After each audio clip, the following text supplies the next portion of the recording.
si il y a un minimum de confiance, je pense qu'on pourra arriver à faire progresser les sujets sur lesquels il y a un consensus. Il y a quand même beaucoup de choses où les gens sont relativement d'accord, en économie, sur certaines questions sociales ou la place de la religion dans la société. On pourra arriver à certaines avancées qui sont attendues depuis plusieurs décennies.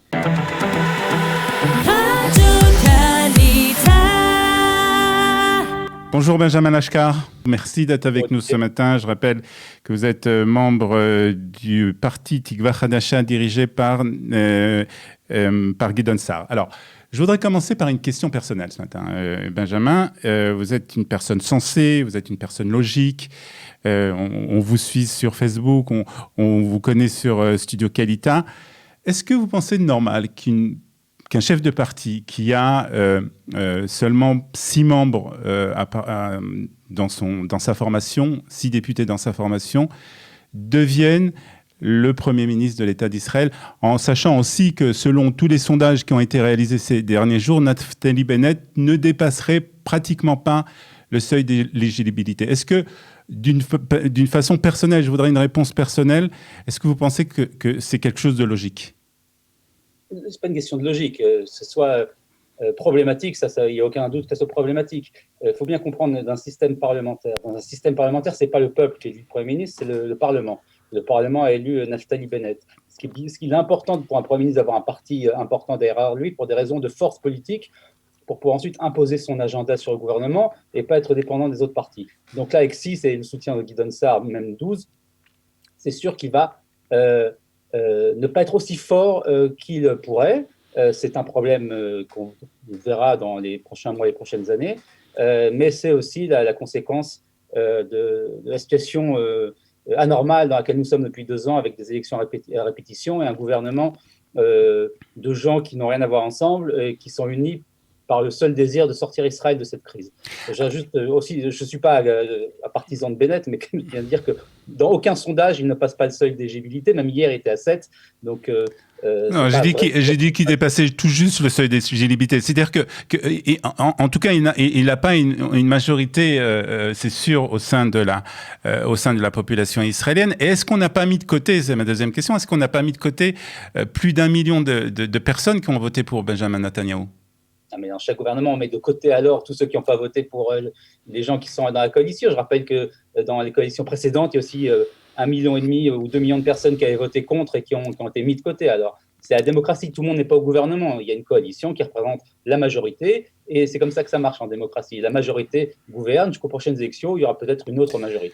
Alors, on va parler un peu de ce gouvernement qui donc a été formé hier avec ses ministres. Et puis, c'est parti 8 formations autour de cette table du gouvernement, dont bien entendu Gideon Sa'ar, président du parti Tikva Hadasha. D'abord, est-ce que vous êtes satisfait du fait que du portefeuille qu'a obtenu Gideon Sa'ar ? Oui, très satisfait, parce que pour moi, en tout cas personnellement, c'est un sujet essentiel de la politique israélienne, le problème de la réforme juridique, avec le système juridique judiciaire en Israël qui a pris une importance dangereuse, qui dépasse largement ses fonctions et ses compétences dans une démocratie normale. Et donc, Gideon Sa'ar a l'intention de mener quelques réformes, notamment en commençant par la séparation des fonctions du conseiller juridique du gouvernement. C'est quelque chose qui est unique au monde. Il est à la fois conseiller, mais en même temps, c'est lui qui prend les décisions réellement au gouvernement. C'est-à-dire qu'en fait, c'est le vrai Premier ministre.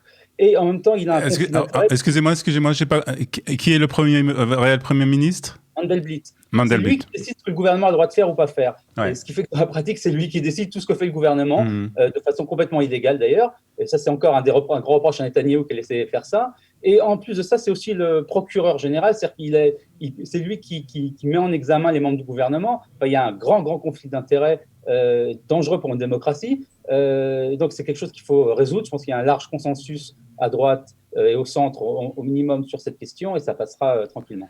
Alors, il est possible en effet que cette loi et cette proposition de Gideon Sa'ar passe d'une façon assez facile, puisqu'il y a, comme vous l'avez dit, un certain consensus autour de cette question, mais pour d'autres questions, le consensus n'existe pas.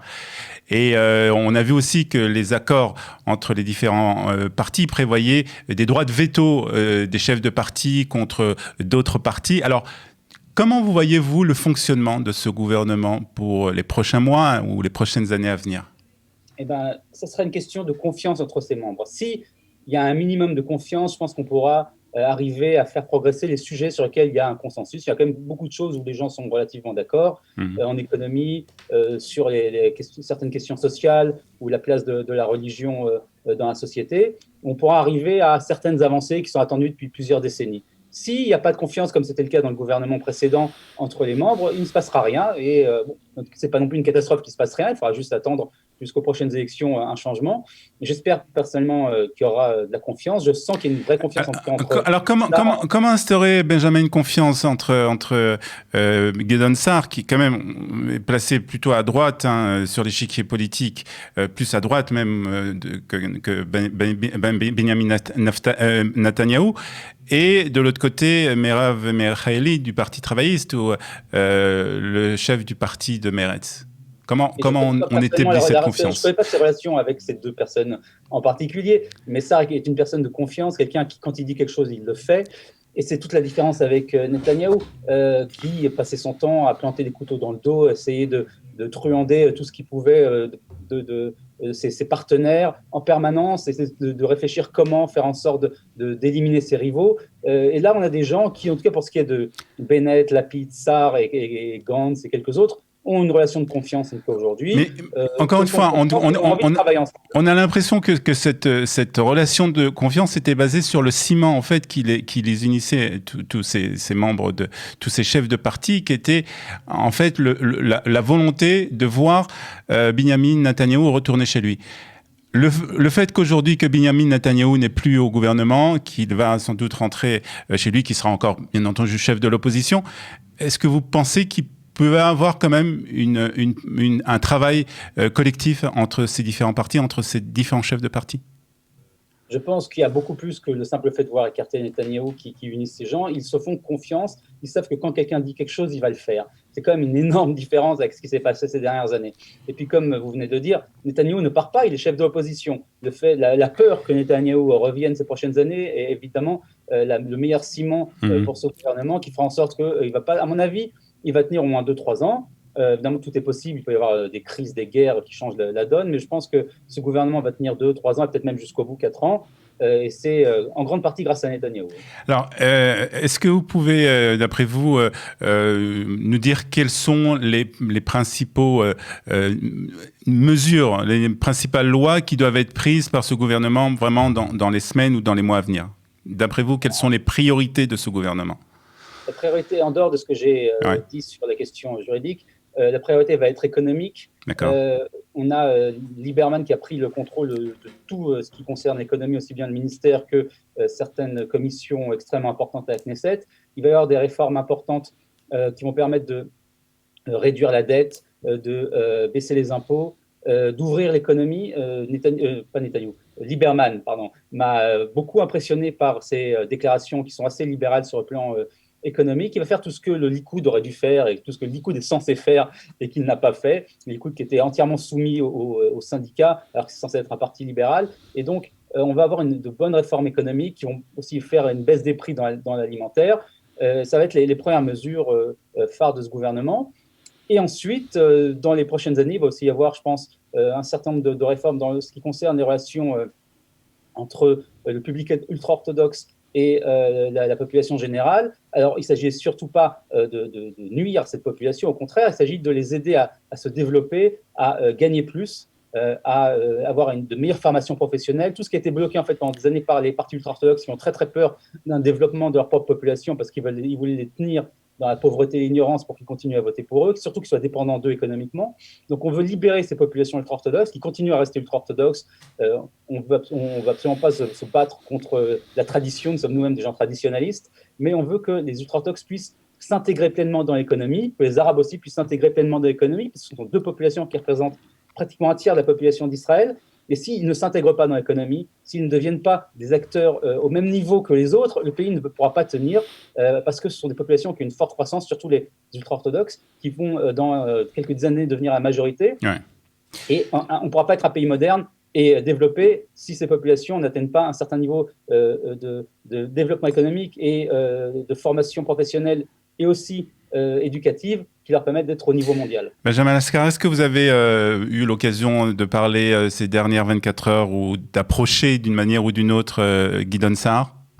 Non, ces dernières 24 heures, je n'ai pas eu l'occasion. Je lui parlais récemment, mais là, pas ces dernières 24 heures, c'était relativement... Vous savez dans quel état d'esprit il se trouve? On l'a vu hier, des photos qui circulent un peu partout sur la toile, en train de lire un livre pendant que Benjamin Netanyahou était en train de prononcer son discours.